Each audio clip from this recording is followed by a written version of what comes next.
They were worried about cold butt. That's to bring the heated. Oh, look at that reaction.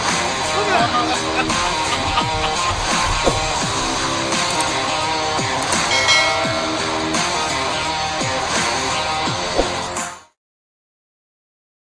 What do you say? What do you know? It's the Full Monty Sports Show. It is January 21st, 2023. On my banner, I put January 21st, 2022. So I definitely have to fire the person who's doing my banner, which is me. So I was all proud of this banner. I put 2022, not 2023. Okay, we have a great show today. It is divisional playoff round in the NFL. We're going to have Mark Wilson, Team NBS, join us to talk about his Eagles and his Philadelphia 76ers. Make sure to follow me on social media on TikTok, Monte Perez 231, and on Facebook Reels, Monte Perez. I'm up to about 10 million views combined. Up to it. Here's my Facebook Reels over the last 28 days.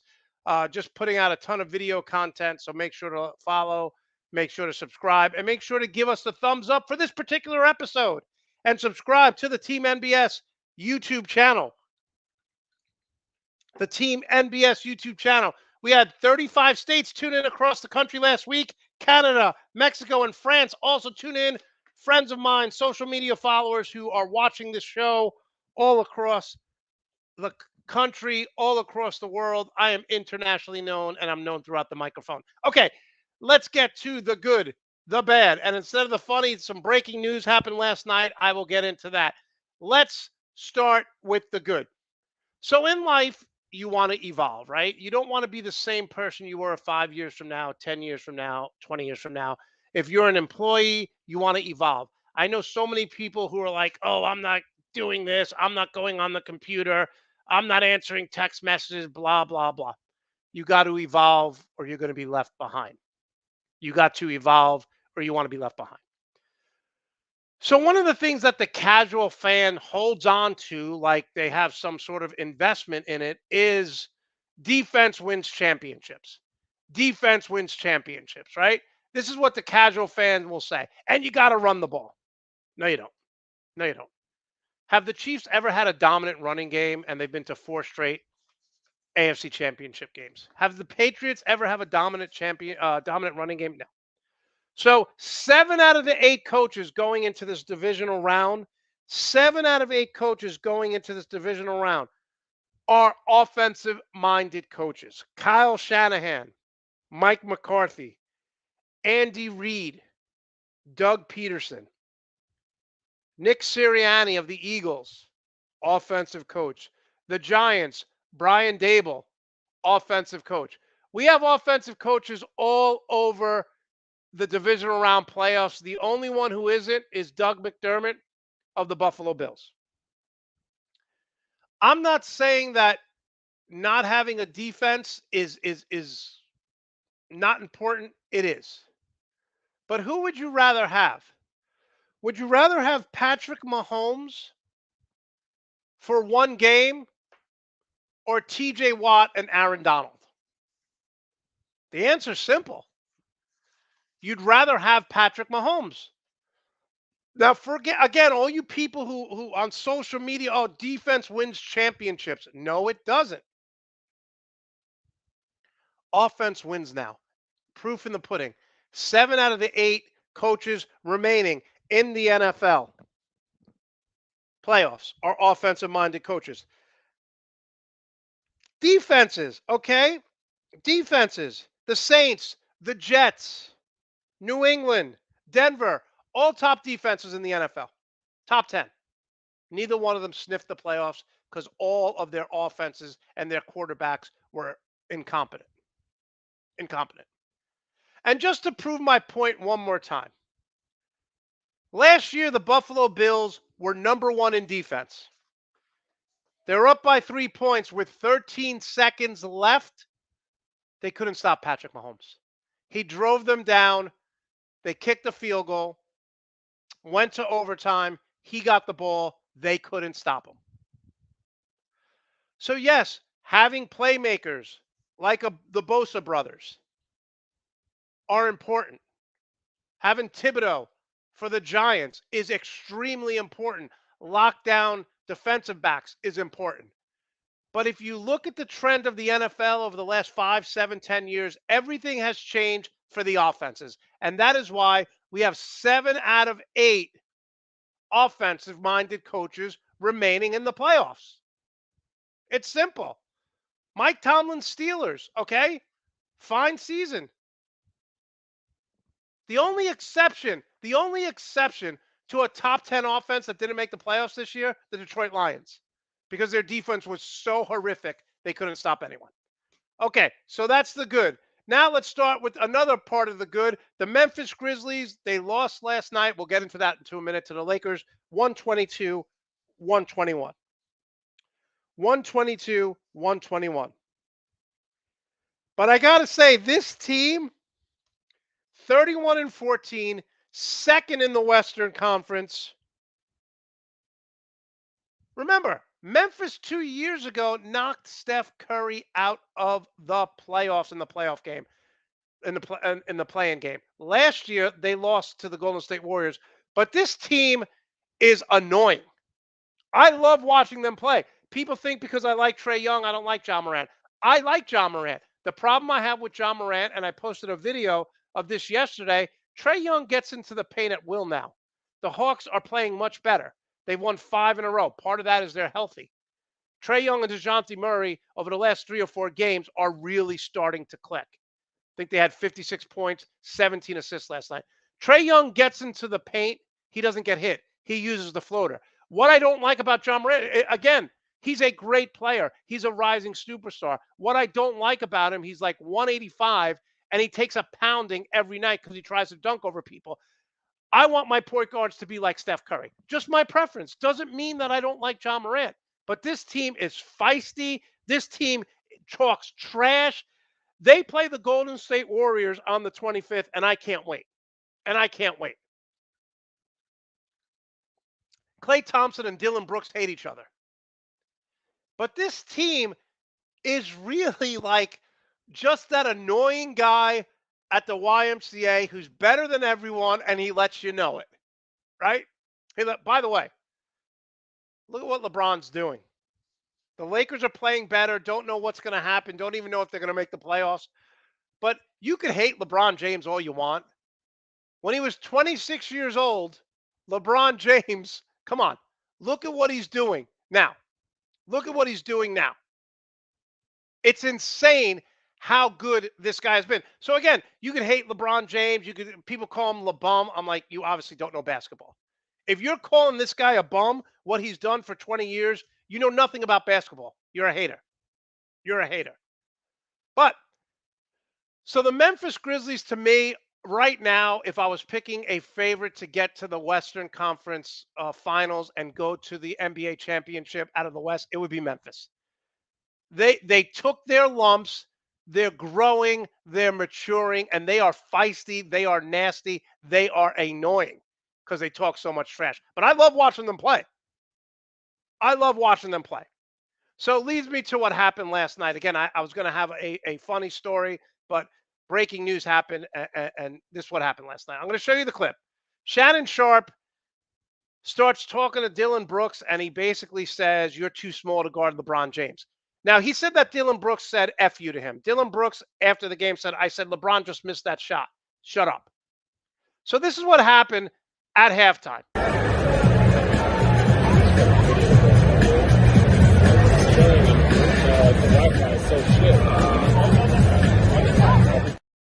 Shannon Sharp, grow the hell up.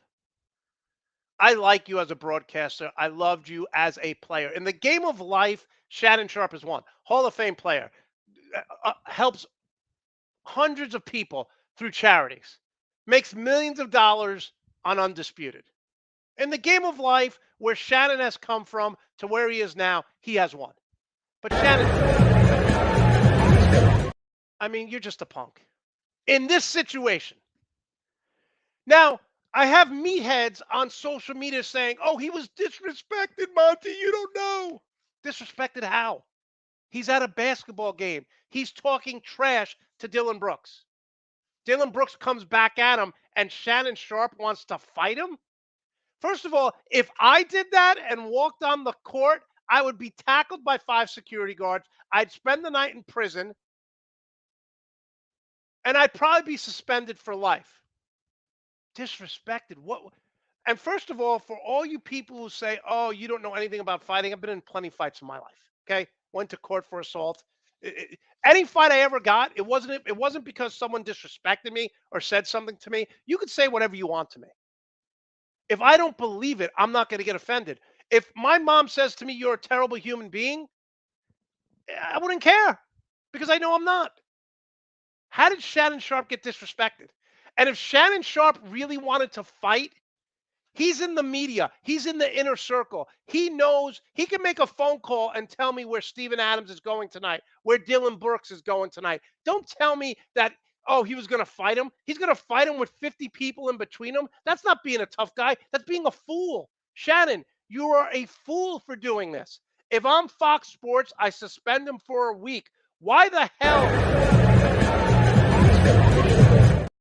threatening people? What the hell are you doing, dude? Now, I'm not going to say he was drunk. I'm not going to say he's on drugs. I'm not going to say he's on steroids. Not gonna say, I don't know any of that. But what I know is you're not part of the team. Grow the hell up. It's not about you, Shannon. It's about the Lakers and the Grizzlies.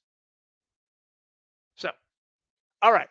Now, finally, want to talk about, we said the good and now the bad. Okay, Facebook Reels is going to go through this one more time.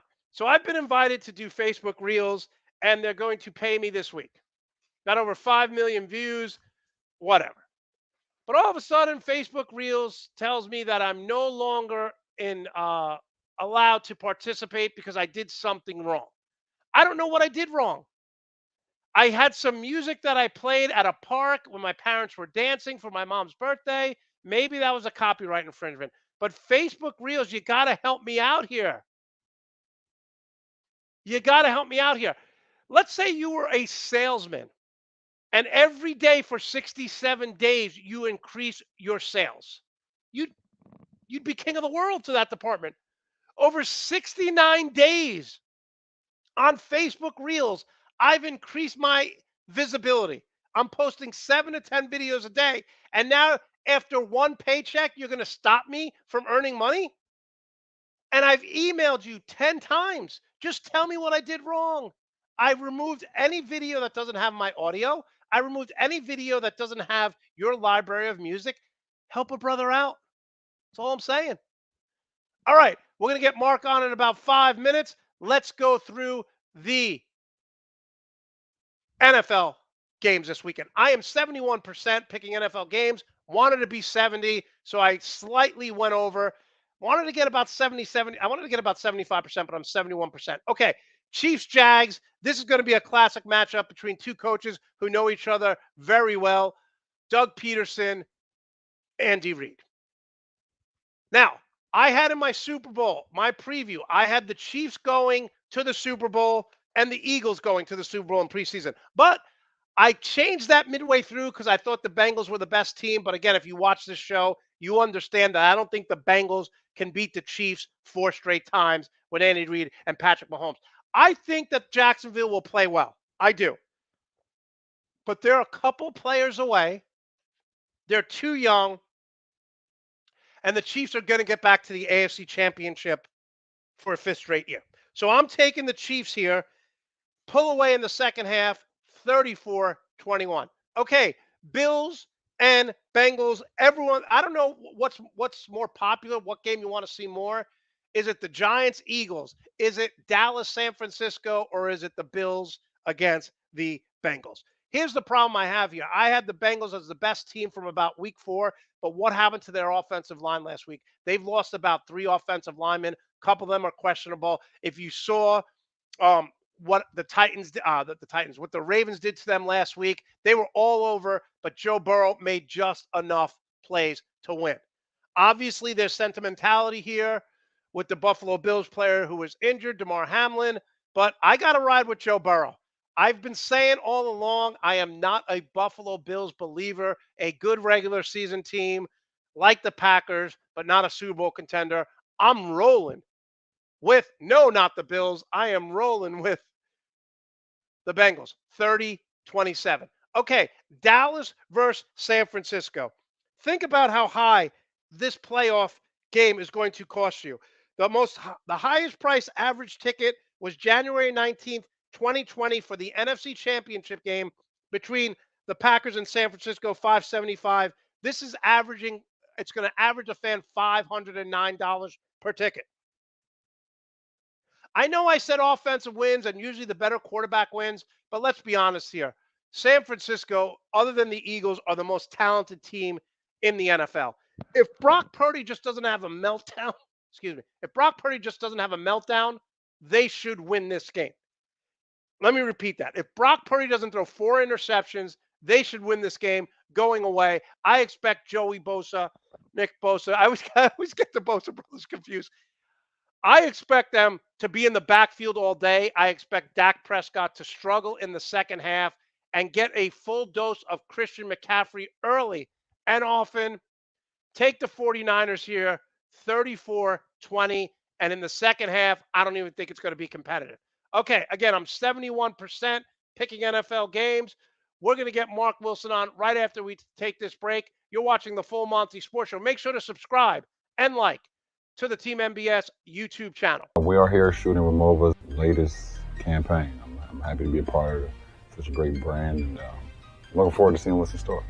I just love the luggage. I love the quality of it. I love the style of it. It just feels fitting, to my travel. My travel has helped me grow as a person. I've been able to go all over the world and to see so many different walks of life, so many different regions in this world, so many different places, and experience so many different cultures and things of that nature. So, that's definitely made me become a better person myself, because just being able to see the world and appreciating, different cities, different countries, and what they bring to the table. I think I've been so successful playing on the road in my career. It's just a sense of calmness for me.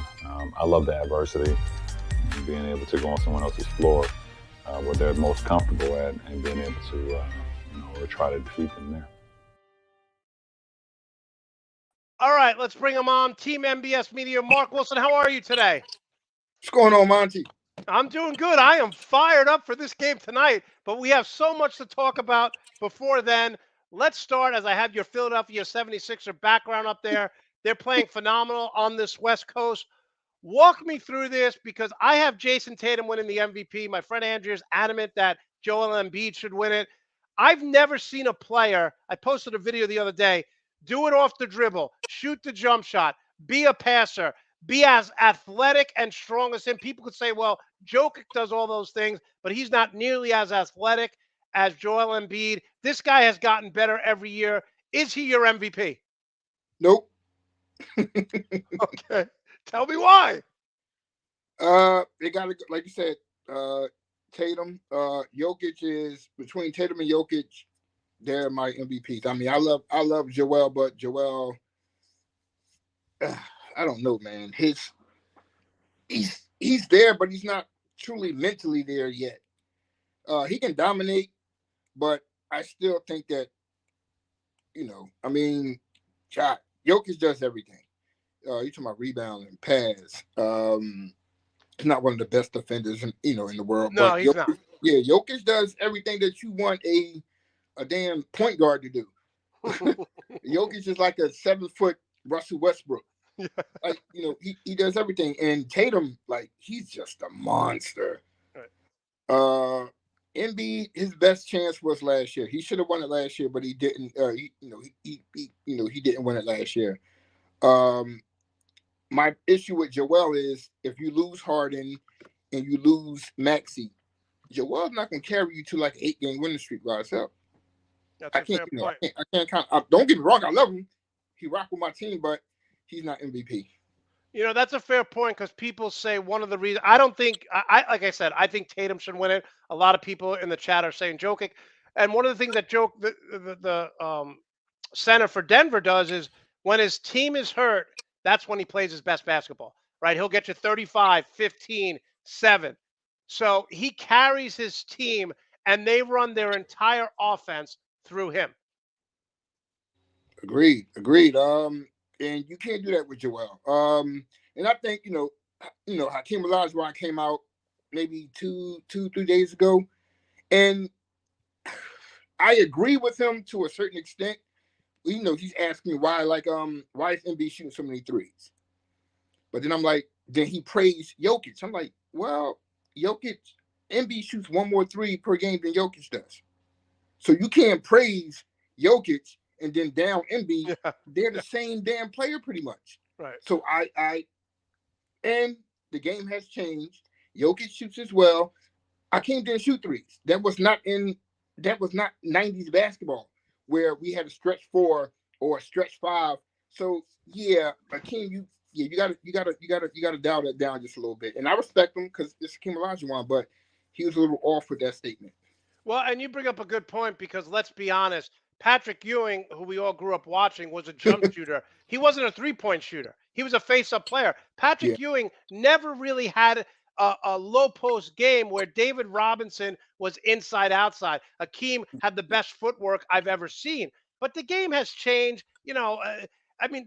Right now, let's say if Hakeem came to the league, I don't know, would he be as dominant as he was, just because at the end of games, you're not going down low. You're shooting threes, you're shooting jumpers. It's a point guard league. I agree. Once again, Olajuwon, you cannot take away what this man done, during his career. Right. But yeah, the game evolves, man. when they started with the cherry basket, they were shooting, underhand shots. Like, the game has just evolved, and some of the older guys, they can't accept it. Yeah, that's a good point. Yeah, MB in the post is damn near unstoppable. His mid-range game and his size, it's not like Kevin Durant's, but his mid-range game is just phenomenal. Phenomenal. All right, let's move to another player. Listen, I said at the beginning of the year, James Harden, to me, I want him to score 20 and dish out 10 assists. He's doing that. So why is the national media criticizing this guy? He's coming in better shape. He's scoring, and he's the number one assist guy on the team. It's because they all want Harden. They all want the Houston Rockets Harden. But that's not winning basketball. Exactly. Harden said when he left Houston, he's like, yo, I don't want to do that no more. I had to carry the team, but when he went to Brooklyn, he was like, yo, I could just dish out. I don't want to score 30 or 40 no more. But the media is still like, yo, we waiting for you to drop 40 and 15 assists. Like, the dude is like, yo, I don't need to do that here. Exactly. So, but listen, he was a ball stopper in Houston, a lot like what dribble, and then he'd find the open guy, but there was no fluidity to the offense. Right now, you have Maxey, you have Embiid, you have Tobias Harris, who's not a great second option, but as a fourth option, he's averaging 16 a game. James Harden, for all his criticism, I like his game this year. He's doing exactly what he needs to do. But come on, you know how the media is. They got something in their mind, and that's what they're rolling with. Like, he would never please anybody until he wins a ring. That's that's the only way he can shut everybody up. Okay, so they stopped starting Maxey. Maxey came out and said, I don't agree with this. I'm playing 33 minutes. So at the end of the day, what is the mindset of having Maxey, one of your best offensive players, come off the bench and basically be the sixth man? I wanted him there last year. So you like the move? I don't know what Doc was thinking last year. Him in the backcourt of Harden, first of all, they're small. They remind me of Isaiah and Joe Dumars. They're just too small. Or Cleveland right now. Cleveland's very small in the backcourt right now. Yeah. But the Sixers needed Maxey. The Sixers needed a bench. They had no bench. They needed Maxey on that bench to maximize their second unit. My issue now is PJ Tucker. Yeah, he has to go. It's time. Like, you're doing nothing. They go, oh, he's great defensive. Yeah and no. Like, dude, he's great defensively, but he's a total liability on offense. I say this about Patrick Beverley. PJ Tucker now is not the PJ Tucker of 3 years ago. Patrick Beverley now can't defend, and statistically, he's the worst starting guard in the NBA on offense. PJ Tucker's role is maybe late in games, try to make it hard. But on offense, if he's not shooting the three, the guy's terrible. I agree. And like you had asked me earlier, well, not asked me earlier on the live, but you asked were teams getting to Maxey. I'm like, well, last year he averaged what? 17, 18 points a game. He's up to 21 this year. He's only played 26 games this year. He's missed half the team's games. He's been injured. So, I mean, he's right where he needs to be. He won't reach his full potential until Harden is gone. Well, that brings up my point. So it's not like teams have adjusted and from what he did last year to this year. You're saying he's gotten better. He has improved. Okay. He has improved tremendously. I mean, once again, he's not the point guard. Right. And he's really not a shooter. He needs the ball in his hands. But with Harden there, he can't have the ball in his hands. So him playing, it's a lot like Russell Westbrook and LeBron. They don't really mesh. But Russell Westbrook coming off the bench, being the number one option for the second unit is perfect. You're saying the same thing about Maxey, right? Same thing about Maxey for now. Now, what is this team's ceiling? Is it Eastern Conference Finals or is it Milwaukee, Boston, and maybe the Cavs? Maybe my Atlanta Hawks, who are now healthy and won 5 in a row, and although Greg doesn't want to admit it, have the best back in the NBA. Ooh, Monty boy, I've been waiting to get on you about these Hawks, but all right, let's start there. Last night. Okay, the Atlanta Hawks have only been healthy. They've played less games as a starting unit and injury. And I'm not talking about load management with Kawhi Leonard, who sits 3 times a week when they play 2 games. That's how much Kawhi Leonard sits. This Hawk team now has won 5 in a row. Last night, Murray and Trae Young, 56 points, 17 assists, 8 rebounds. Murray's a very good defender. They're getting healthy now, and this is all I said. I don't like Nate McMillan as a coach, but they're playing very good basketball right now because they're healthy. What's your disappointment or disagreement with me about the Hawks? Wait a minute, is Greg in here too? Greg's in the chat. Greg, okay, so we all know in our group, we talk about things, and Monty, his hatred for Nate McMillan, I never understood, but he's entitled to it. But then Monty comes in the group and be like, "Hey, my Hawks are balling," and my mind is like, "But yet you hate the coach." And the coach hold on. There are several coaches. There are several coaches who won championships despite them not knowing what to do. There are several coaches who have been very successful because their players have carried them. For example, other than Tyronn Lue, who's had minimal success, there's not one coach that LeBron has had who won before him or won after him. Now, you could say down in Miami, Eric Spoelstra, but up until the bubble and recently, he never got it past the second round without LeBron. So I think the Hawks are so talented that they're winning despite Nate McMillan. It's funny, I talked to my friend Andrea before the show, and I said, I understand why he runs that high screen, because no one's better at the lob or the floater than Trae Young, and it's effective. My problem with him is it's all isolation and one-on-one. There's no movement above opposite the ball. The Hawks have enough talent to win 50 games. I agree. The biggest adjustment they would have to make also is you bring in the Murray.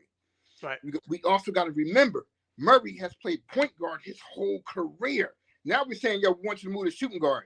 That's an adjustment that McMillan has to make on the fly, that Young has to make on the fly. And then they also did not have Capella for majority of this year as well. So now you're integrating John Collins, who now they say, you're on the trade block. Like, you got to think that. Sorry. No. You could say it F's up a player's mind. Listen, John Collins is trending every other day that he's. If I'm John Collins, I go into the office and be like, either trade me or shut up. And then they also didn't have I'm going to pronounce his name wrong. Bogdanovich. He's been hurt. He's a leader. Like now, like you said, they're healthy. So now we're getting to see their full potential. But now we're also seeing what Nate McMillan can do when they're healthy. Correct. That's why I can't. I agree with you to an extent, but I got to give Nate McMillan some time because his team has not been whole yet.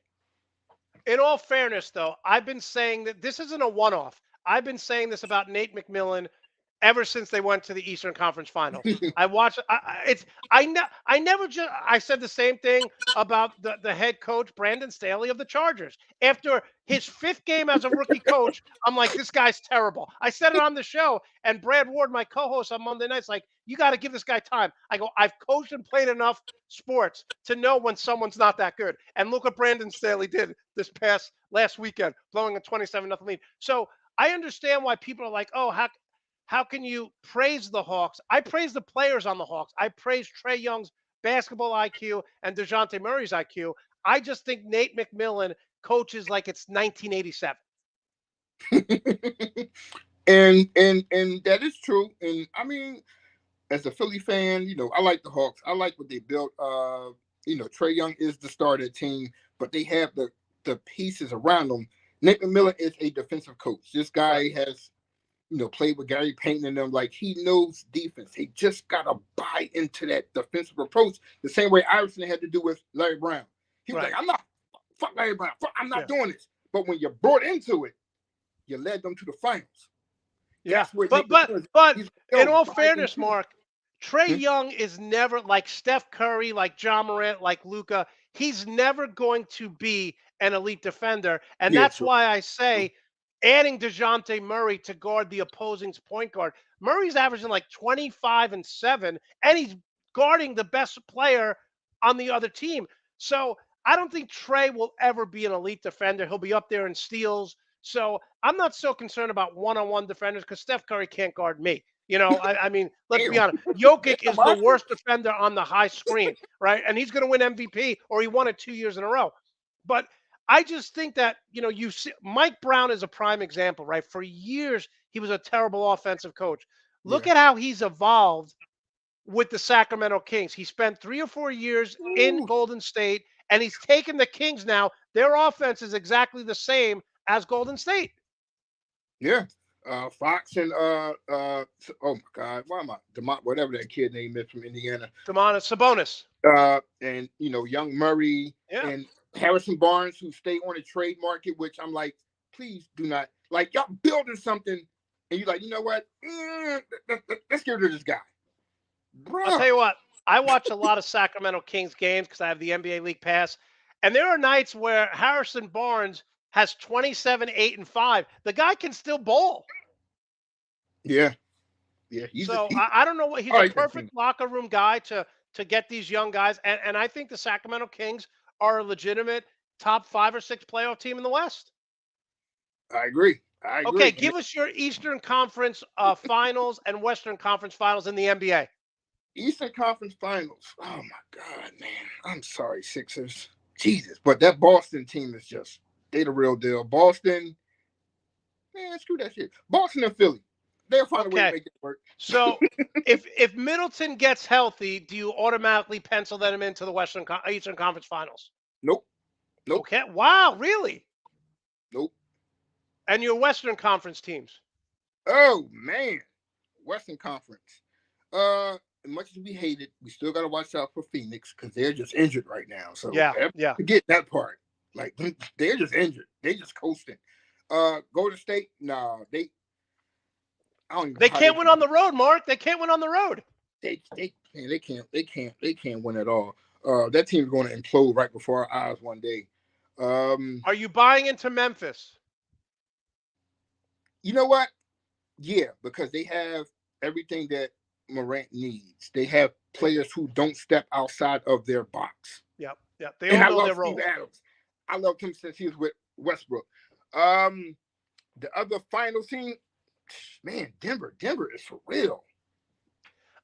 My biggest concern with Denver, and again, a lot of this has to do with I bought into certain players in the bubble, like a TJ Warren, and they're not doing it outside the bubble. But Michael Porter Jr., to me, I think he's got to be the guy in a game 5. You got to get 25 to 30 points. Who are you getting to score 25, 30 points in a game 5 for Denver in a playoff series? I don't see it. True. I don't know what happened to is it Murray? Murray. He's still coming off an injury. Greg likes Denver and Memphis. And Andrew, yeah, if they're healthy, but they have that is true. There you go. I saw it. Yeah, don't forget the Clippers. I think are just buying time. They just like, you know what? We know we're going to be there. They probably have the deepest team in the NBA. Now they're talking about something trading John Wall. Why? Well, as someone who's coached and played, if the Clippers get to the NBA Finals, it's going to tear everything I know about coaching and playing basketball because they have no chemistry. Like, I'll give you an example. If I'm a Clipper player and I'm playing 74 games, every night, some nights I'm starting, then I got to sit behind Kawhi. Then, how do you respect someone? I used to coach. I used to lift with my players in the offseason, run with them, work out. That's how they respected me because I was so-called in the trenches with them. How can you respect a Kawhi Leonard who'll drop 35, 10 rebounds, 7 assists, hit a game-winning shot, then he sits the next 2 games? Because it's the regular season and Kawhi has proven that he's a winner. Listen, I can't argue with that. I mean, that's a good point. All right, let's move to your Eagles. Got to give you all the credit in the world. You said they'd go 14-3 on this show. Listen, I said they'd go 12-5, but you had it right on the money. 14-3, great prediction. I had the Chiefs and Eagles going to the Super Bowl. Let's talk about this team. First off, I know people want to talk about Patrick Mahomes, but to me, you saw what this team is like without Jalen Hurts. He's got to be the MVP, Mark, right? I mean, he's the MVP for everybody on Broad Street. All right, that's fair. That's fair. But I mean, I would have gave it to him, but I got to be fair because he missed 2.5. That last game against the Giants, I don't count that as a game. That was like a live walkthrough. Right. But he missed 2 games. Mahomes played all 17. And then he broke. I gotta give it to him. But of course, we can play the if game all day long. If Hurst never missed 2 games, he's the walkaway MVP. But he missed those 2 games. Mahomes played all 17. I gotta give it to Mahomes. My friend Bill came up with this question when I told him you were coming on. He said, "What has surprised you the most, even though you had the Eagles going 14-3?" So what has surprised you the most about this team? Is it Nick Sirianni's coaching? Is it their defense? What has been the biggest surprise? The biggest surprise is, of course, the front 7. I think last year, I don't have the stats in front of me. Last year, I think the Eagles ended up with 30, 33, 35 sacks on the year. Right. I think they're up to damn near 70? Yeah. What? I mean, don't get me wrong. Hassan Reddick is a monster, but they have 4 players with over 10 sacks, and yet the defensive coordinator, he doesn't get, he gets dragged because we are Philly and we just hate everybody. We hate our own people. But but I mean, I watched that defense just do a straight. I can never say 360 because 360 takes you to the same direction. They did 180. They did a complete 180 in 6 months. How the hell do you do that? Well, that goes to my next point. They're only giving up, and this is, I think the Eagles are winning, but this is one of my concerns for this game. They're only giving up 179 yards of passing yards, which is phenomenal. Anytime you could keep someone under 220, but Daniel Jones is not a passing quarterback per se. This year, he's run the ball beyond effective. I think, and I don't want to be so simplistic, but I think whoever plays better, which I think Jalen Hurts is going to have a monster game today, I think whatever quarterback plays better wins this game today. I agree. And I read the question when you spoke about the passing, and I think the last couple of weeks, I write articles on the Eagles every damn chance that I get. Right. And they're like, well, they got smoked by this quarterback. I'm like, well, okay, look, all right. Everything changed for the Eagles when they played Green Bay. I say that because that's the game that we lost Gardner Johnson.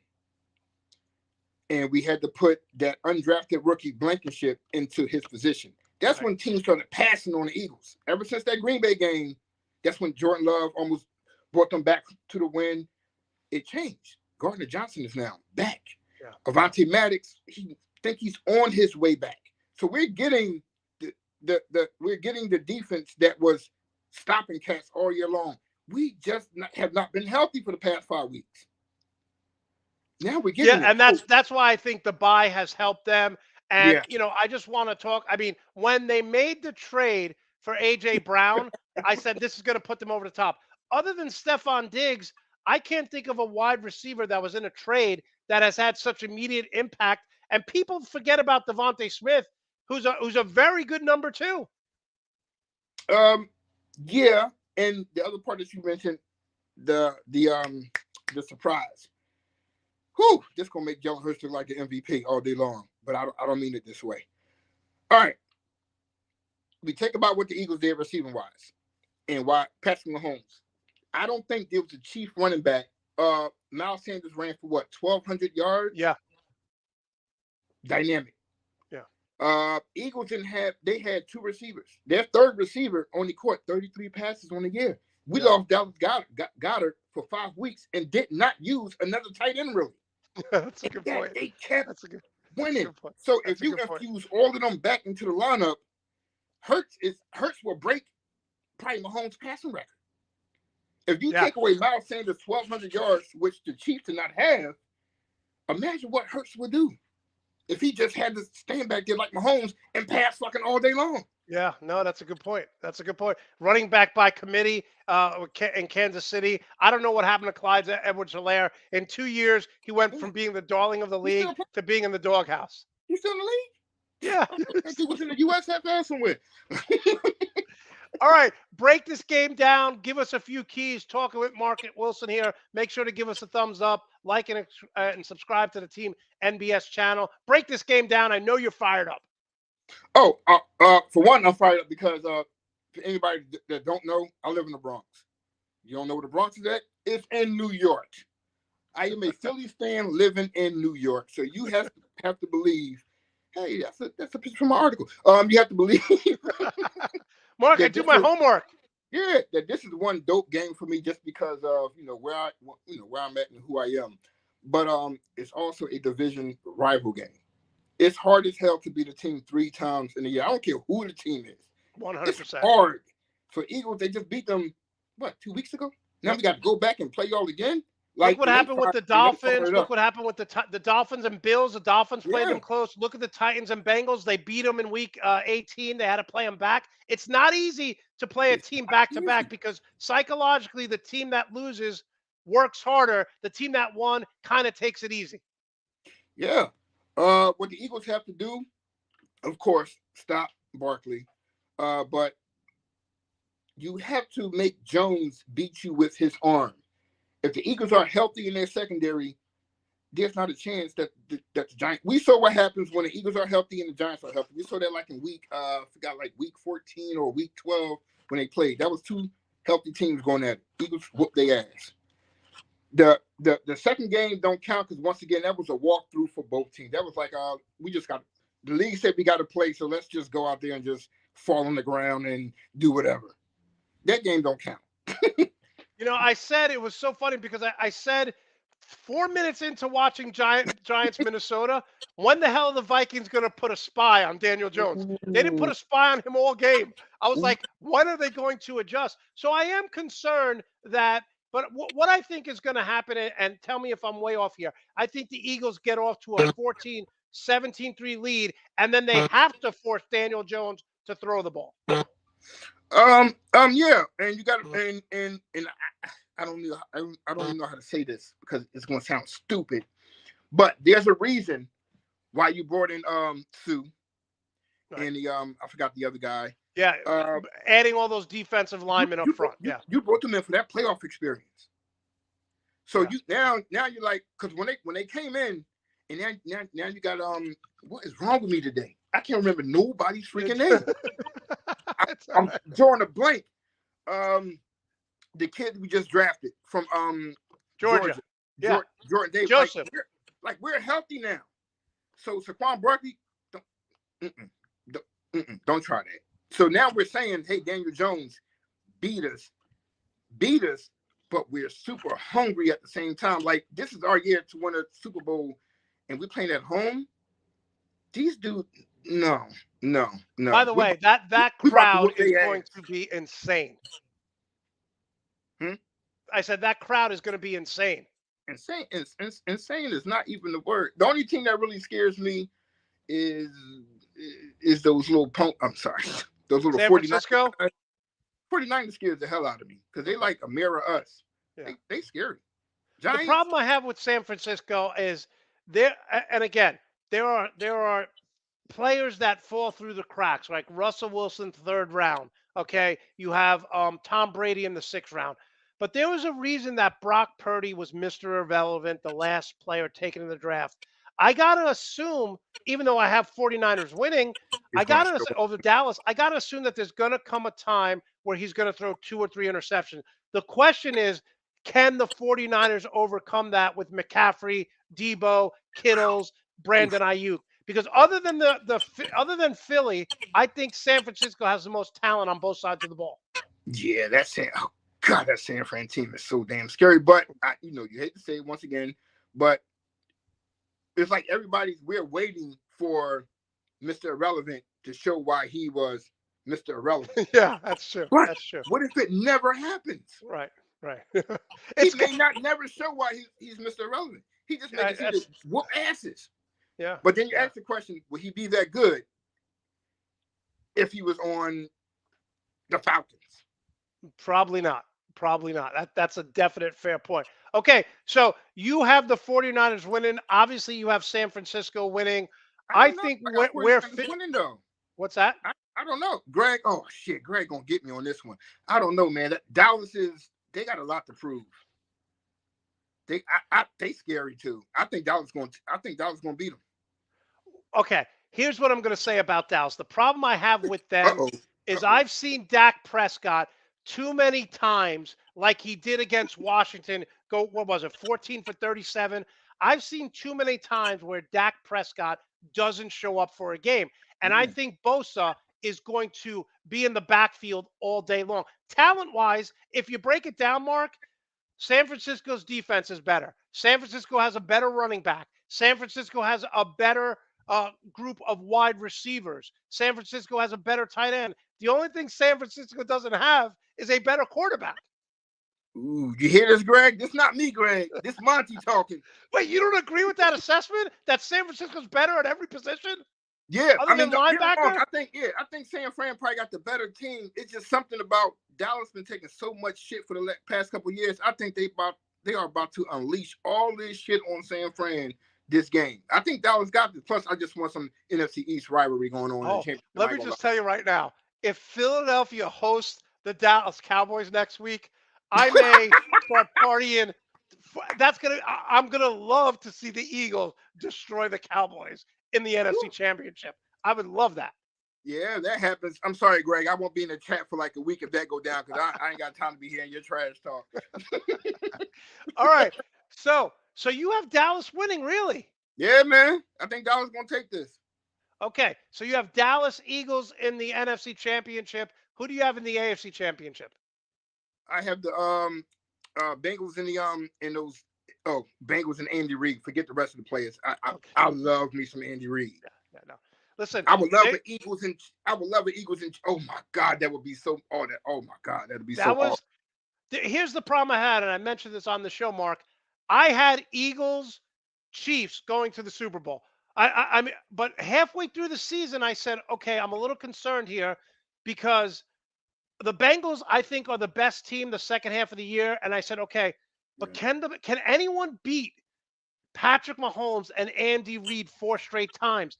The Bengals have done it 3 times. So my prediction of Chiefs, Eagles going to the Super Bowl, I can't be a hypocrite. I said the Bengals are the best team right now in the AFC from like week 5.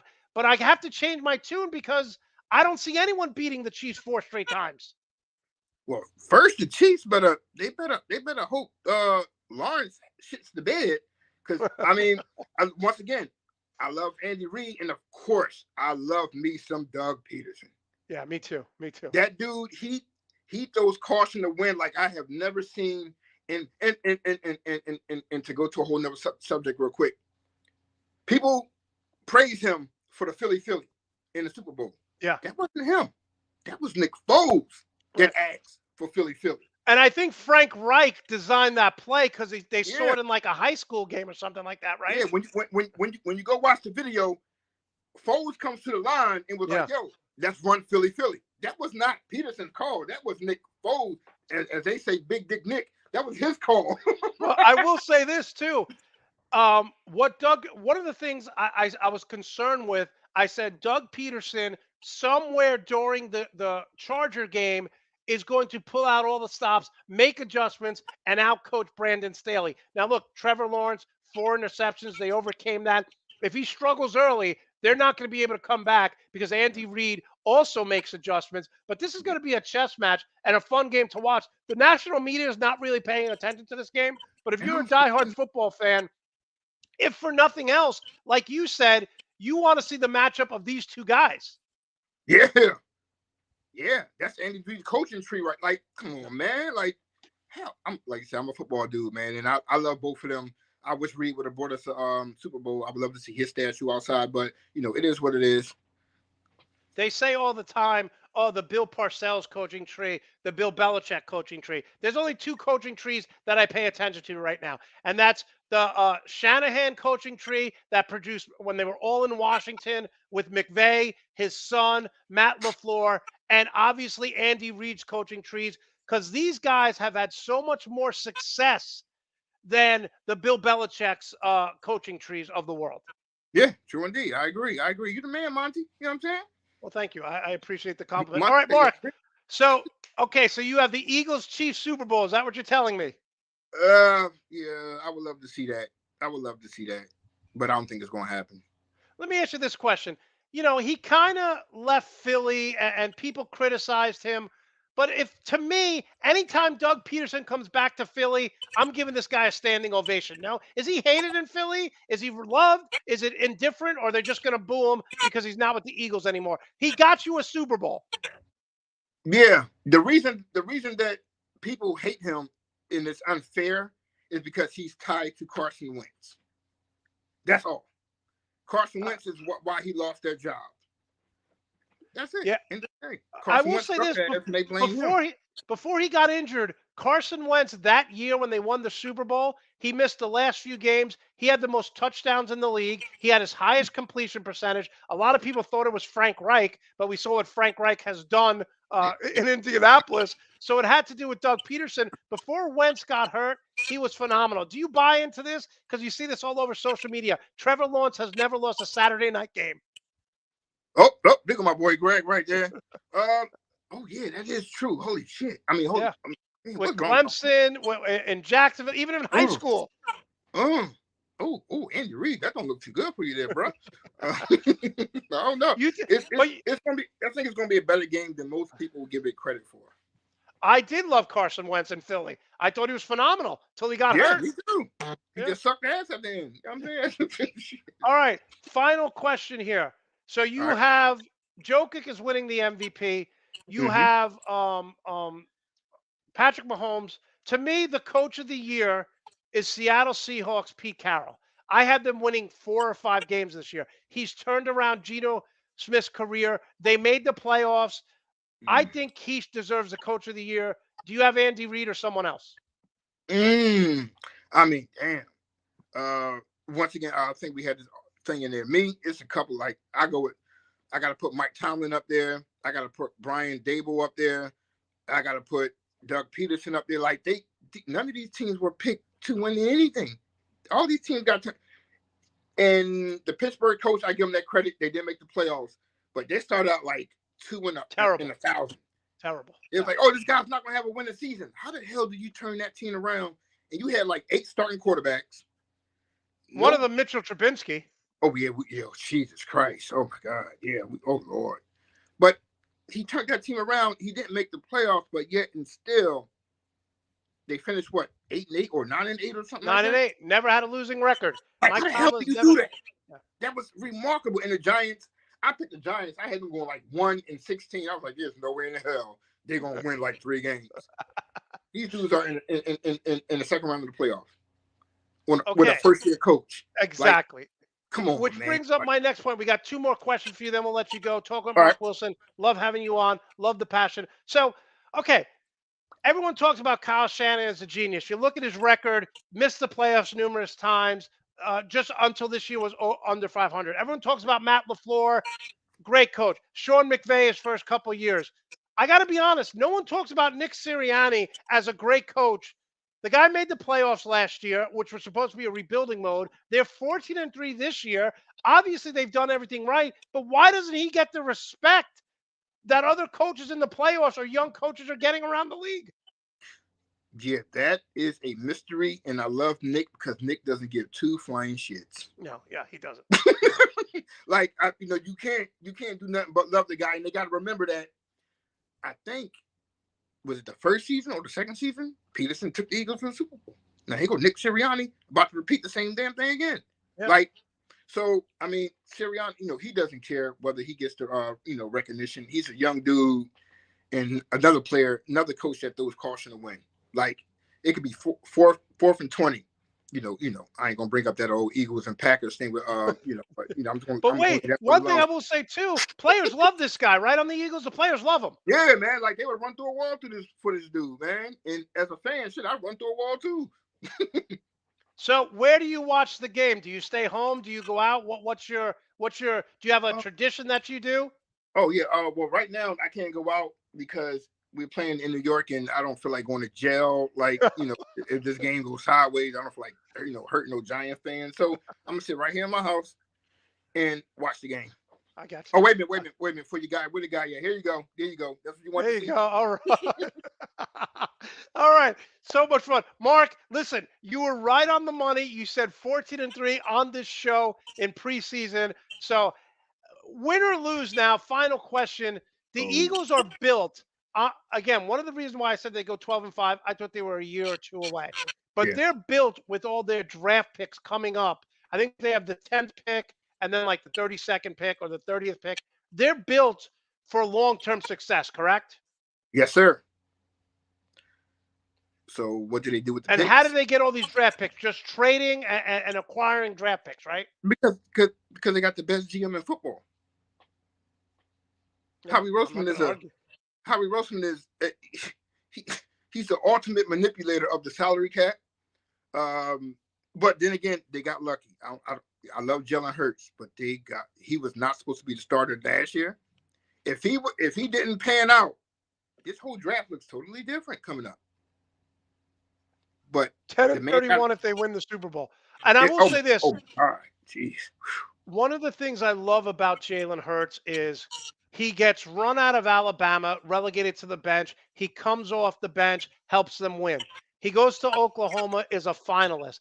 Everywhere this guy goes, he stays humble. He's been counted out numerous times. And I love what he said when they were like, 13-1 or whatever there was. He goes, this means nothing to me. I went on a team in college that went undefeated and we lost the national championship. He goes, it's about rings. That's all I care about. And that's why he's so effective. He doesn't care if he's got to throw it 40 times or run it 40 times. This guy is a special quarterback and individual. And he's all ours. So y'all can't have him. All right, Mark. Love having you. How can we follow you? How can we support you? Really love the work you're doing. Man, you and Greg, I crank out videos every day. You guys are cranking out articles. That's a Greg, man. I don't know what Greg be doing. Greg must put like Red Bull in his eye, his veins. I don't know what that dude be over there doing. Greg has 3 clones. That's how he does it. Yeah, I don't know, man. Jeez. But you can find me, of course, teammbs.com. That's where all the great work that, we do as a team do. Monty, Greg, and man, there's a whole bunch of us over there. On Facebook, not Facebook. What's that damn thing with the blue Twitter. thing?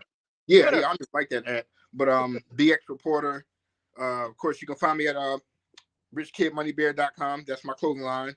Yeah, man, I do a lot, man. But yeah, that's it. You look for me, just look for me on teammbs.com. It's funny, Mark, because I didn't realize you had all this animosity towards my Hawks. I'm really upset right now. No, I love the Hawks. Psych. But yeah. Okay, last question. If you had to take one player in a playoff game, and I want to see Greg's reaction here, Would you take John Morant or Trae Young for Game 7? Oh, fuck. I got to pick one of them? Got to pick one. John Morant. He's just Fuck. built different, man. Come on. Trae Young is a smaller version and a better passer version of Steph Curry. But he's also a gunner. Yeah. But listen, you've seen my videos. You see the floaters that he puts up every night? It's unbelievable. And then what? John Morant plays defense as well, like a hawk. Yeah. Trae Young is not there yet.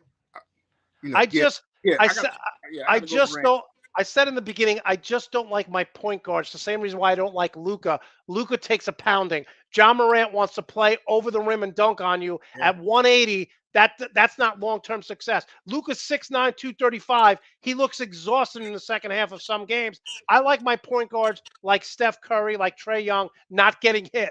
It's like whether you like a boxer. I always like Sugar Ray Leonard. I never like Roberto Duran. I want you to hit and not get hit. I don't want you to stand there toe-to-toe like Luka wants to do and John Morant wants to do. True.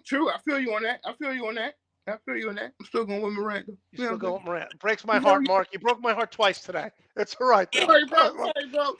Go Eagles, Mark. I'm all in on this game. I can't wait. All right. Great job. Thanks so much. All right. That was Mark Wilson. Great job by him. Just want to close up with some, by the way, I think the Eagles win, and I think they win relatively easy.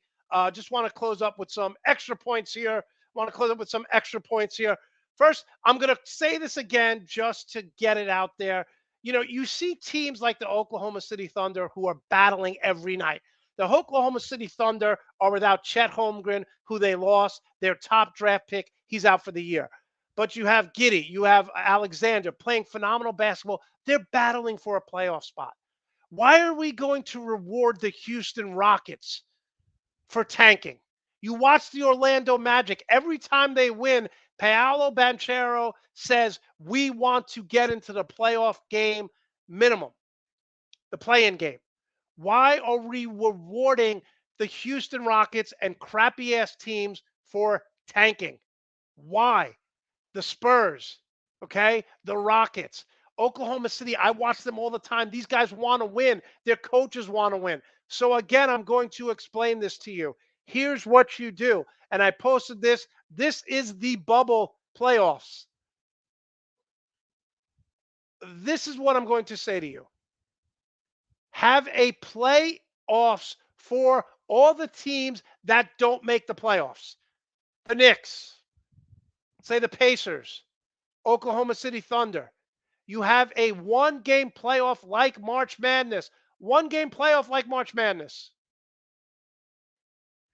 And then whoever wins this tournament gets the number one pick in the draft. And people will say, well, what if someone's a free agent? They're not going to want to play in that game. Yeah, they are, because they may want to stay if they know they're getting the best player out of college or out of Europe.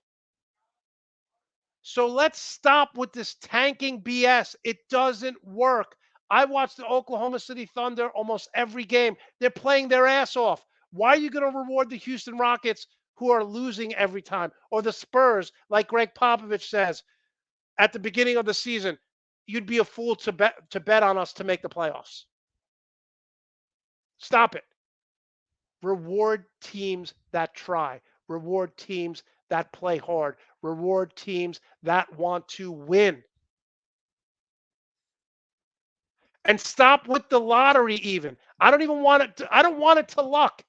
If the Oklahoma City Thunder win the postseason playoffs for teams that didn't make the playoffs, give them the number one pick. Reward winning, not incompetence. Reward winning, not incompetence. All right. I want to thank Mark. I want to thank everyone in the chat. Enjoy the games, everyone. Have fun. This is the last time we get Saturday and Sunday football. It's going to be an amazing weekend. And in the immortal words of Arnold Schwarzenegger, I'll be back.